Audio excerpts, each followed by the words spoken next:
Et si je te disais que certaines des idées qui régissent encore notre société, la démocratie, la justice, la vérité, l'éducation, viennent d'un homme qui a vécu il y a plus de 2400 ans? Un homme qui n'a jamais rien écrit directement sous son nom, mais dont les textes influencent encore la philosophie, la science, la religion et même la politique. Cet homme, c'est Platon. Une jeunesse aristocratique et tourmentée, Platon naît vers 427 à Athènes, dans une famille noble et influente. Dès son plus jeune âge, il est éduqué dans les domaines les plus prestigieux: poésie, musique, gymnastique, mathématiques, politique. Il s'oriente d'abord vers la carrière politique, comme le veut sa lignée. Mais une rencontre change tout. La rencontre décisive avec Socrate-Platon rencontre Socrate, un philosophe marginal qui se promène dans les rues d'Athènes, posant des questions étranges et profondes. Socrate ne prétend rien savoir. Il pousse ses interlocuteurs à penser par eux-mêmes, à remettre en cause leurs certitudes. Platon devient son disciple. Mais en 399, Socrate est condamné à mort par la démocratie athénienne pour avoir corrompu la jeunesse et manqué de respect aux dieux. Ce procès bouleverse Platon. Il perd foi dans le système démocratique, mais décide de se consacrer à la quête de vérité et de justice. Une œuvre immense sous forme de dialogue, Platon commence à écrire. Mais contrairement à d'autres penseurs, il ne rédige pas de traités, il écrit des dialogues. Dans ces dialogues, Socrate est souvent le personnage principal.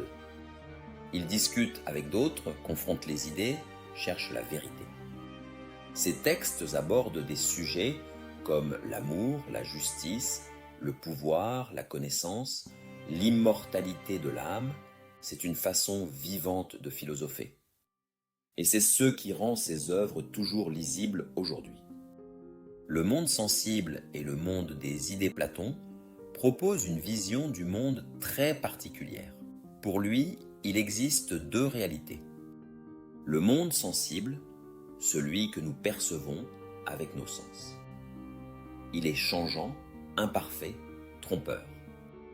Et le monde des idées, ou forme, immatériel, éternel, parfait. Par exemple, toutes les chaises que tu vois sont différentes, mais elles renvoient à l'idée parfaite de chaise que nous avons dans l'esprit. Le but du philosophe est d'aller au-delà des apparences pour atteindre ce monde invisible, source de toute vérité. L'allégorie de la caverne, l'une des images les plus célèbres de Platon, c'est l'allégorie de la caverne. Des hommes vivent enchaînés dans une grotte, ne voyant que des ombres projetées sur un mur. Pour eux, ces ombres sont la réalité.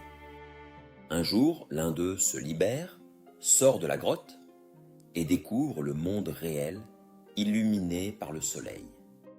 Il comprend que tout ce qu'il croyait vrai n'était qu'illusion. C'est une métaphore de notre condition humaine. Nous vivons dans l'illusion, enfermés dans nos croyances et nos perceptions. Le philosophe, lui, cherche la vérité, même si elle dérange. Et parfois, quand il tente de revenir dans la caverne pour éclairer les autres, on le rejette. Ou pire, on le tue. Comme Socrate. L'Académie, un lieu unique pour penser librement vers, 387, Platon fonde l'Académie à Athènes. C'est l'un des tout premiers lieux d'enseignement supérieur au monde. Son objectif ? Former les esprits à la philosophie, à la logique, aux mathématiques, à la réflexion politique. Parmi ses élèves, on trouve un certain Aristote qui dépassera même son maître dans certains domaines. L'Académie fonctionnera pendant plus de 900 ans, bien après la mort de Platon. Un record.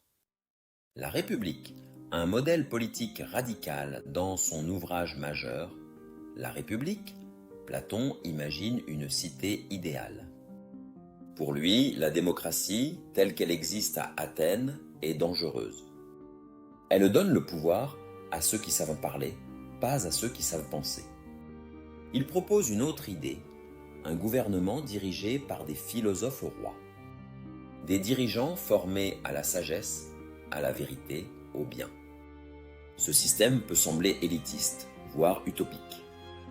Mais il repose sur une idée forte. Le pouvoir ne devrait jamais être entre les mains de ceux qui le désirent, mais de ceux qui y sont préparés moralement et intellectuellement. Platon est l'âme immortelle. Platon croit que l'âme est immortelle.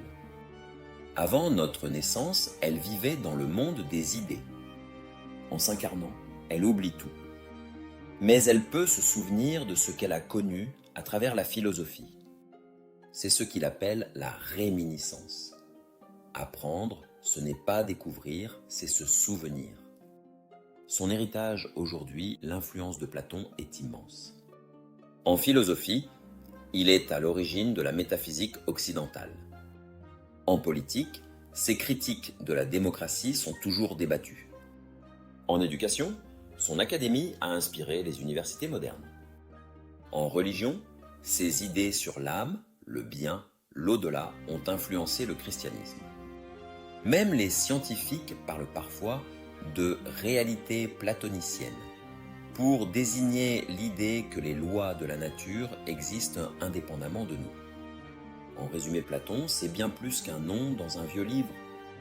C'est un penseur radical, profond et visionnaire. Il nous dit que la réalité est plus grande que ce qu'on voit, que la vérité est une quête et que le savoir est notre seul moyen de libération. Et toi, crois-tu que ce que tu vois est vraiment la réalité ? Ou es-tu encore dans la caverne à regarder des ombres ? Dis-le nous en commentaire. Et si tu veux d'autres vidéos sur les grands penseurs de l'histoire, abonne-toi, partage et active la cloche.